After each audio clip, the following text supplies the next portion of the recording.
Hello, and my name is Justice. So I decided for this year I would go through one video game a week. Some will be old, some will be nostalgic, some will be Nintendo, PlayStation, Xbox, and PC.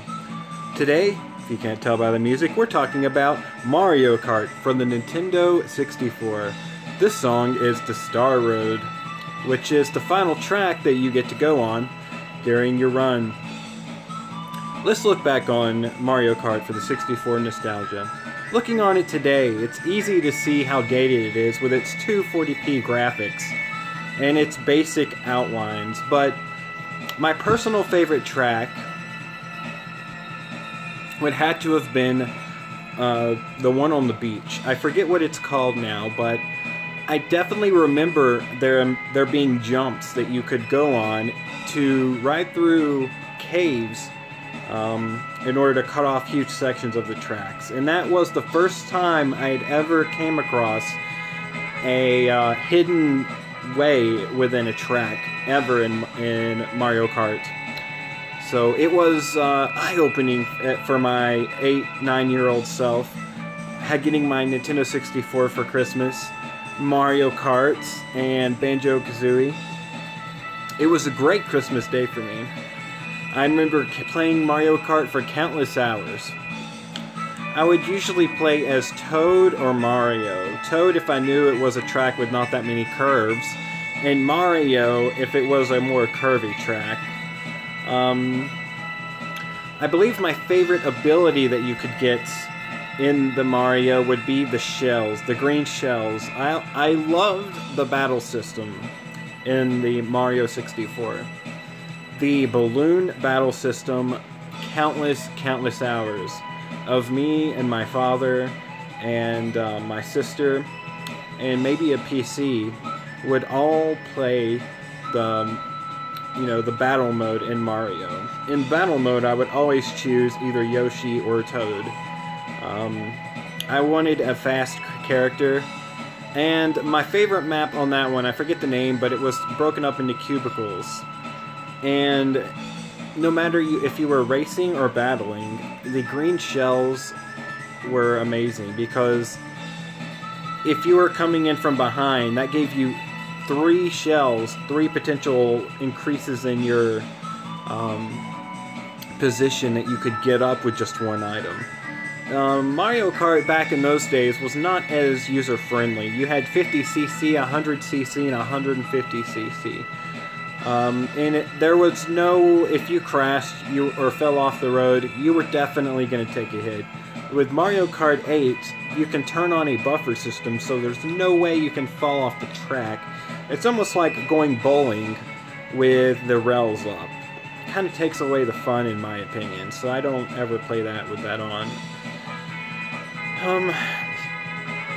I also remember this one specific track which annoyed the living heck out of me, and this track that I'm referring to it was in a desert, and it had a train that would go right across the tracks, and that would be so irritating if you were in second and third place and you were heading, you could see the first place car and second place car, and you could see the train coming down the side of the track, and you were just like, oh, am I gonna make it? Am I gonna make it? And you would come up to there and you would be gritting your teeth, and then BAM!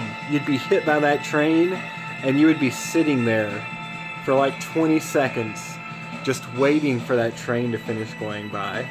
It's soul crushing because everyone gets stuck behind there. After that, there's almost no way to get caught back up into first place. It is very much the end of that game for you. Most memorable moments of playing would have to be with my family. I remember playing it countless times with my family and enjoying every second of it. You would eventually get to the point where you knew all the ins and outs of the tracks, so it was one of those games where you could start out as a novice and still potentially win, but the more you played it, the more rewards you felt like you earned, because as time went on and as you became more familiar, you would realize where all of the hidden tracks were, and you would recognize all the curves and get better at drifting. So it was one of those games that was easy for novices, but rewarded experienced players as well.